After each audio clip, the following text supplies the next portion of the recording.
Hey guys, hope you're all doing well. Now for today's video, I wanted to talk about some of the new information surrounding Jurassic World Dominion just a little more in depth. In particular, the snowy location that we theorized on in the last video.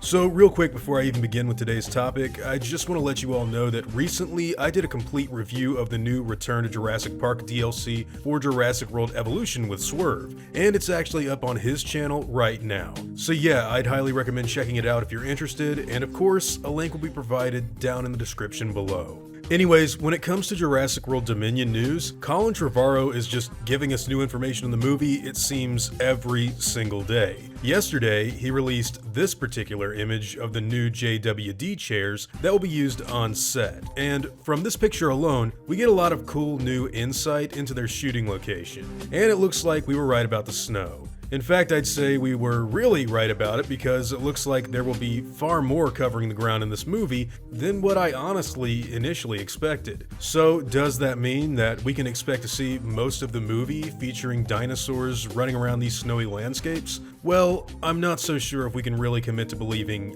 that just yet. While it's 100% true that this movie will feature some of the characters in a snowy location, whoever that may be, I think it's important to check into the reality of what's going on with the film before jumping to any irrational conclusions. British Columbia is not the only location Jurassic World Dominion will be filming in. They're also going to be headed out to Hawaii, Malta, and Pinewood Studios in London, so this particular spot could be used for literally anything in the film during its runtime. And yes, that means even in scenes that don't feature any dinosaurs at all. What I'm trying to say is, yeah, the movie does have snow in it. Yes, Chris Pratt and the others are probably doing all kinds of stuff over there, but let's not get ourselves overly hyped for something we have absolutely no context for just yet. It's the only way to really look at this stuff with a level-headed mindset. With that being said, if we are indeed going to see some of the animals in the snow, I think this would probably be a great time to incorporate some of those new feathered clones in the movie. While it's true that most of the dinosaurs might not be properly acclimated to the snow, they aren't cold-blooded reptiles at the end of the day. The more avian the clones are, the more protection they might happen to have in such an environment, at least as far as movie logic is concerned anyways. Keep in mind that this is just me entertaining the idea of the animals being in this type of location, and not exactly a full-on confirmation of whether or not we will see it happen in the new movie. All I'm saying is, if we're going to see dinosaurs in the snow, why not show us feathered ones for added effect? I think it could be possible.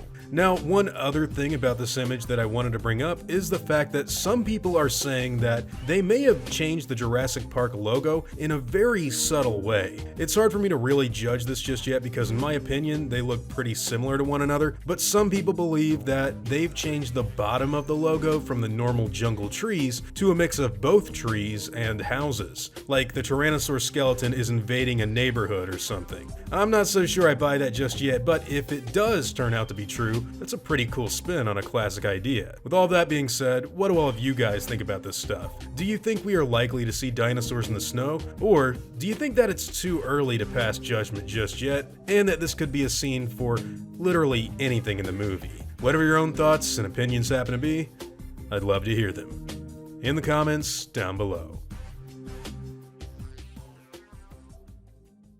Now before I go, I'd like to thank all of my game wardens, as well as all of my InGen executives. I'd also like to thank all of my park workers and InGen hunters as well. Guys, it seriously means the world to me that you've all continued to support me the way you do, and I never want you to ever forget that. Now I'd like to thank all of you for watching today's video, and hope you all enjoyed the content. If you feel like I deserve it, I'd appreciate the like and hope that you'll consider subscribing if you're interested in hearing from me again. I'll see you all in the next one, guys, and as always, take it easy.